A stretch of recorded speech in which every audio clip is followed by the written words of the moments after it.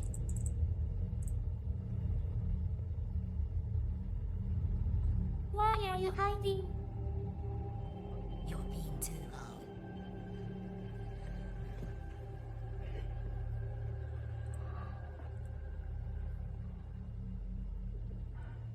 loud.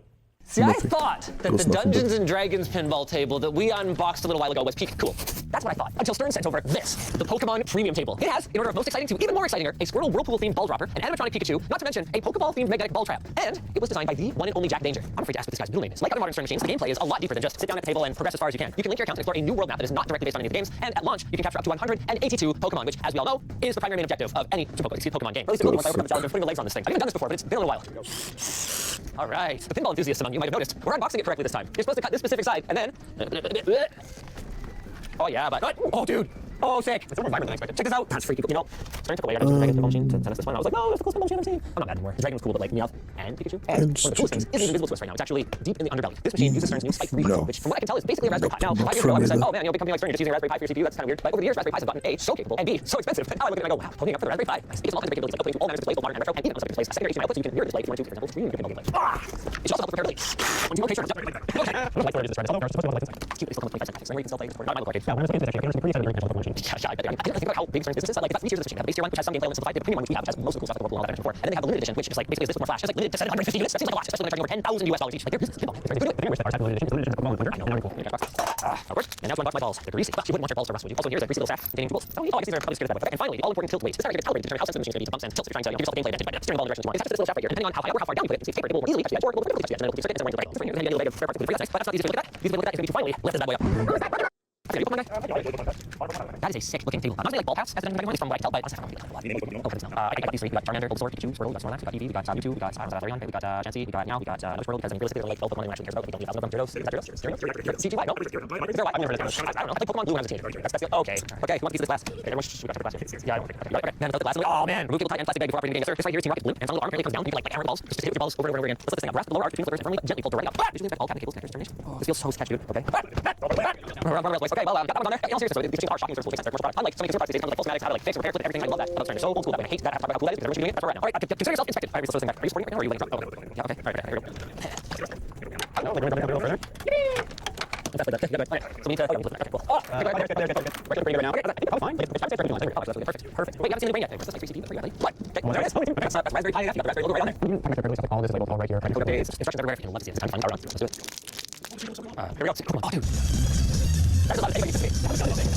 So well, it's something crazy down there. Okay, officially the key thing of the whole thing is that out of all the 4 names here, they were like, no, we need to do 2 of these for Pikachu's cheeks. Yeah, she's so cute. Okay, here we go. I'm just nothing. There we go. I'm just Pikachu. Okay, now let's Squirtle. Gotta get the Squirtle Whirlpool. Now you start no catch. Like that. It's on your hole. You're fighting a winner. No, I'm losing. There's a battle. There's a legendary. No, honestly, one of the coolest things about these machines is like there's such depth to the gameplay that you just have no way of knowing without playing through it and starting it. Oh man, I hate guys. I know. I have. So here's the Stern account. You can play. Stop playing back and say, sign your account and get the off. Which I think we'll bring more into it. Okay, I got Pokemon. Okay, shoot. You need to understand. Okay, I will play Pokemon. So do what? Shoot the ball. Down the line. Are you kidding me? I got it. What the hell? Town what? Town scoop. Town scoop. Force battle. And then what? Okay, go where? Nowhere to go. Damn, okay, where am I supposed to be? No, come on! I love it and like really hate pinball. Both of those things can be true. Is this fun? I'm not sure if I want to play again. You know, like so it's working. Thanks for sending this over. I look forward to putting many more frustrating hours into it. Hello everyone, this is your audio designer. This police department in Peru. This guy's officers and World Cup mascots during a raid. What is your hobby? Mario Galaxy doesn't have any more Mario Galaxy. Oh, Mario Galaxy.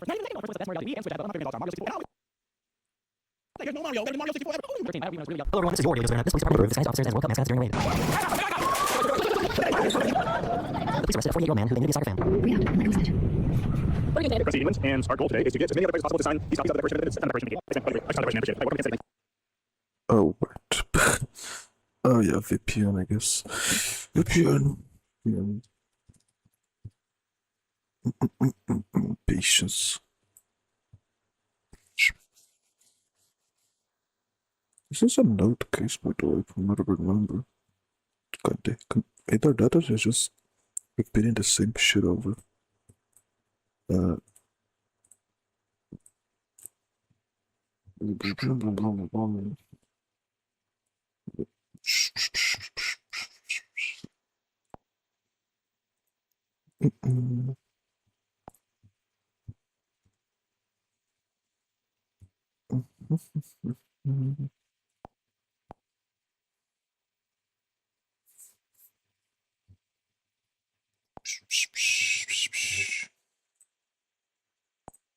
Talking about declaration.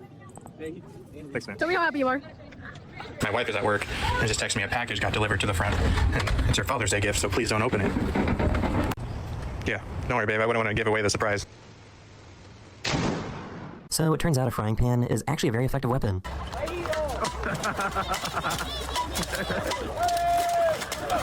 Bro, those clouds look like they're about to say, "You got a friend in me." Do, do, do. This police officer was entertaining the Scottish soccer fans before the game.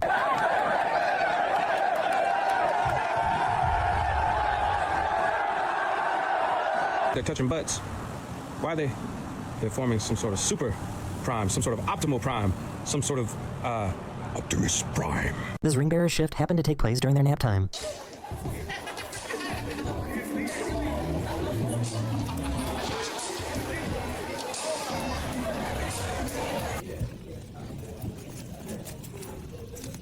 My God, where'd my fingers go? Due to the rising sea level, this house was going to be taken by the ocean. Rather than moving house, they decided to move their house. Oh.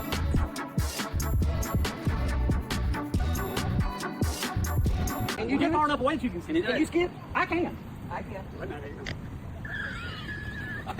In Boston, these Norwegian soccer fans are doing the Viking row on their way to the game.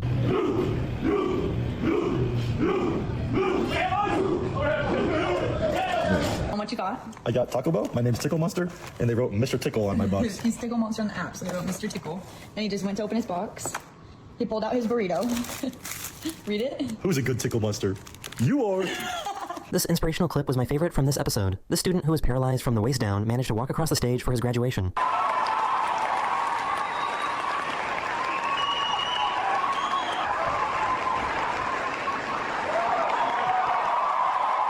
I'm glad I wasn't born at this time. Right? Everything took effort. I'm glad you were born. I'm not made for winding. This giant inflatable soccer ball got blown away in the heavy storm.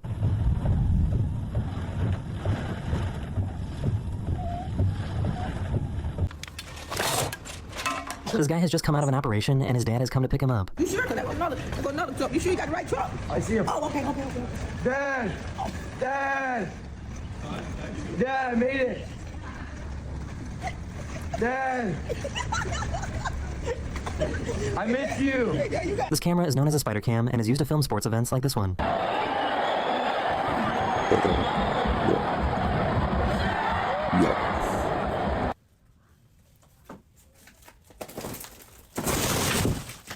This guy is cruising in style.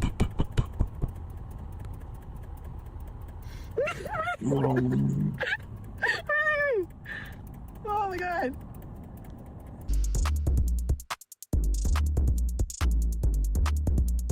This baby just figured out how lamps work. There you go. Before continuing, item removed from bagging area. Return item to bagging area before continuing. Unexpected item in bagging area. This bear got stuck in the tree, so the police department worked together to get it down safely. Close her head. Yeah, keep coming. Back up. Leave him alone. Good? Yeah, good. Is that a lemon? Oh, is that a lemon? Yeah, girls, lemon. All right, I like it. This might be the most majestic happy birthday ever. 3. Happy birthday to you. Happy birthday to you. Da da da. Da and da da da. Doom scrolling has gone too far.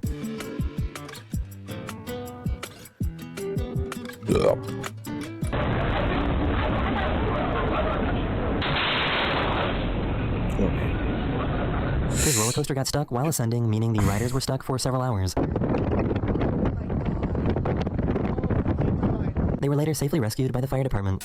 Bro, that's so cool. It's a hot dog NATO, dude. Kids are getting more and more brutal. No. Man, how your broke don't got a dollar, bro? How your broke don't got a dollar?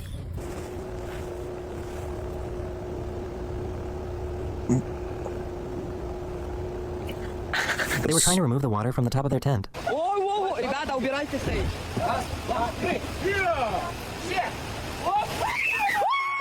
Be thankful you don't live in Phoenix, Arizona, because I just got off the bus, right? Take my backpack off. You see that? See, oh, it gets even worse. I'm gonna need to try this out at the gym.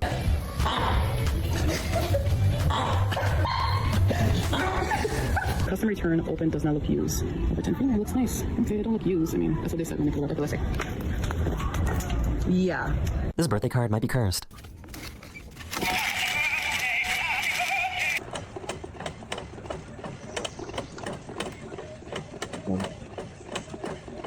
I wonder what Goldilocks would think of these faucets. Qu'est-ce qu'il fait? Qu'est-ce qu'il fait? Qu'est-ce qu'il fait? Qu'est-ce qu'il fait?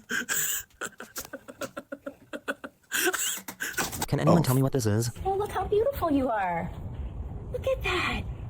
Hello. What are you doing? You're by my garbage can. We found a hidden door in the house that we think leads to a basement. Oh. Mm-mm.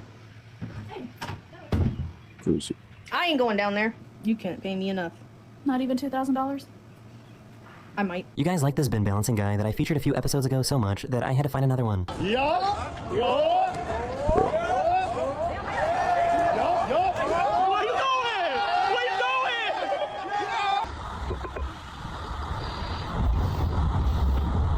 This might be the best license plate ever. I like this guy's plates. He'll cut you off and you look at his plate and it'll be like, excuse me. Hello? It's like a light switch.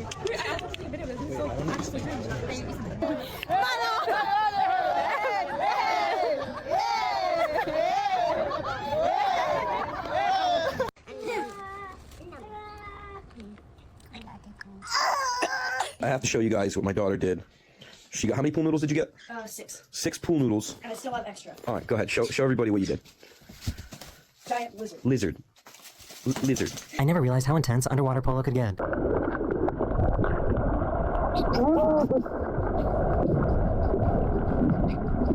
This man that hopped on the damn lift just to see what's going on. That's why I'm like, bro, why are we still here? He done hopped all the way up there just to see. Just to see. I can't believe this. Not all heroes wear capes. What's going on? Yes.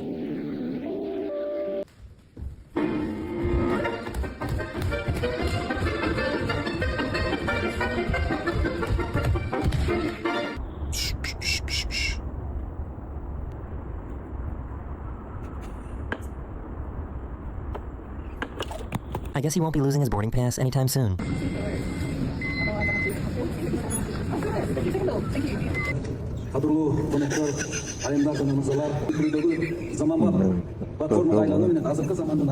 Oh man, they gave me a triple double quap. Is there quap in the triple double?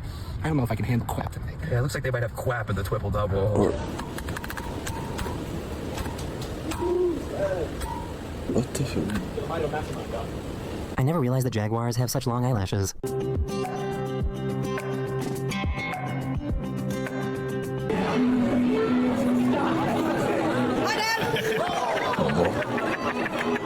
Is this what fast travel looks like in real life?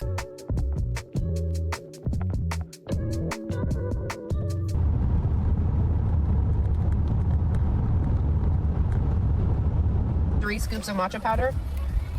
Vanilla sweet cream cold foam, vanilla syrup, and do you still want the classic syrup? No, I do not. No classic syrup and only 3 scoops of matcha. Hey, can I get grande sugar-free vanilla latte? 1 grande sugar-free vanilla latte. He wanted to see how the hat looked on him.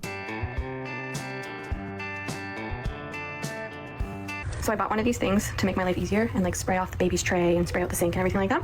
And I accidentally made my sink self-cleaning. So what's even the point of this?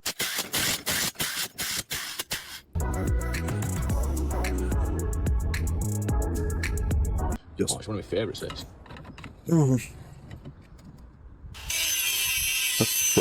I think this is the only time a biker hitting a tree has hit them.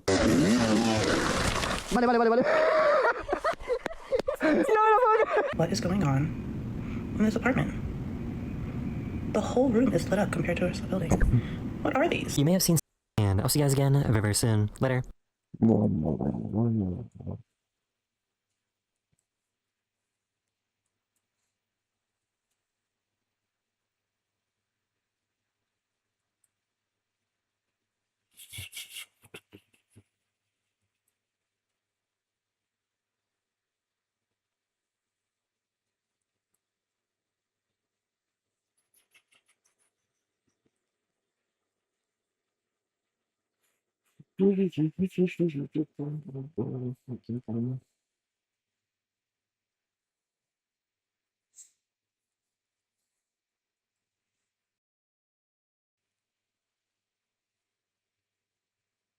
Up.